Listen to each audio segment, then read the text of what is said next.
Leif Erikson's discoveries. Leif the Lucky. Introduction.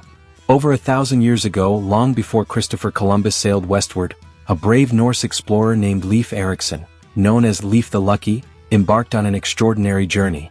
According to Icelandic sagas, legendary and historical accounts, Leif discovered a place called Vinland, believed today to correspond to North America.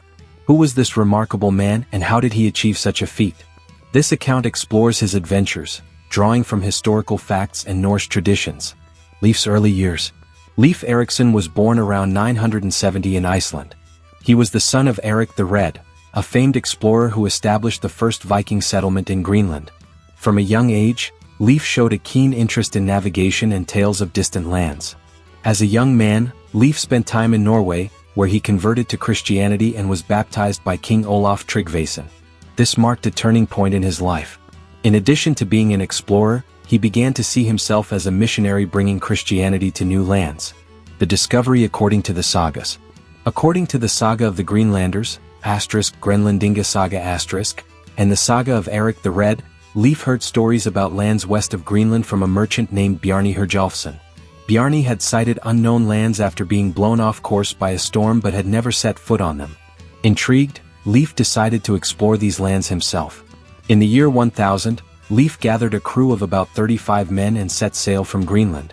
His ship, a Viking Nar, was small but robust, designed to cross oceans and navigate coastlines with ease. Arrival in Vinland. After several weeks at sea, Leif and his crew first arrived at a land covered in rocks and glaciers. They named it Helgeland, land of the flat stones. Based on descriptions, historians believe this corresponds to Baffin Island in Canada. Continuing south, they reached a land of dense forests, which they called Markland, land of forests, likely the region of Labrador in Canada. Finally, they arrived at a land rich in vegetation with a milder climate and abundant wildlife. Here, they found wild grapes, or perhaps other berries, and named the area Vinland, land of wine. While the presence of grapes in the region is debated, some theories suggest Leif and his crew found other berries such as cranberries. Today, many researchers associate Vinland with the archaeological site of Lance Aux Meadows in Newfoundland and Labrador, Canada. Life in Vinland. Leif and his crew built temporary shelters, known as Leifsbyr, Leif's camps. They explored the area, hunted animals, and gathered food. However, life in Vinland was not without challenges.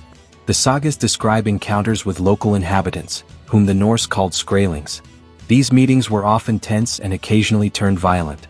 While the exact identity of the skrælings is unknown, many historians believe they were either the Beotic or Inuit peoples, indigenous to the region. After spending some time in Vinland, Leif decided to return to Greenland to share news of his discovery. He brought back wood, fruits, and animal hides as evidence of the land's abundance. Hypotheses and debates. 1. Lance Aux Meadows as Vinland. The archaeological site of Lance Aux Meadows confirms that Norse explorers reached North America around the year 1000. Remains of houses, tools, and boats match the descriptions found in the sagas. 2. The question of grapes. Some believe that Leif and his crew mistook other berries such as cranberries for grapes. Others suggest that they may have sailed further south to regions like Nova Scotia or New England, where wild grapes grow naturally. 3. Encounters with indigenous peoples. The nature of interactions between the Norse and the indigenous peoples remains a mystery.